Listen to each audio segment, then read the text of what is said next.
Ladies and gentlemen, draw near and pay heed for a special commemoration.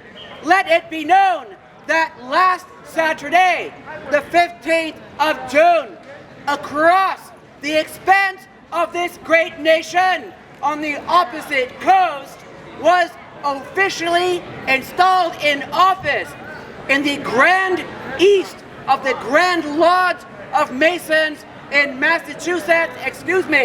Washington, the Most Worshipful James C. Norton Jr. as the Grand Master of Washington State.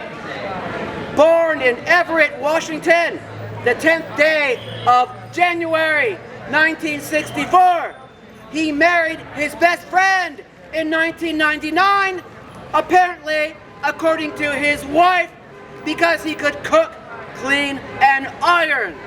Nice. Please join me all in congratulating James C. Norton Jr. on his ascent to the Grand East of Washington. Hip, hip, hooray! Yay! Hip, hip, hooray! Yay! Hip, hip, hooray!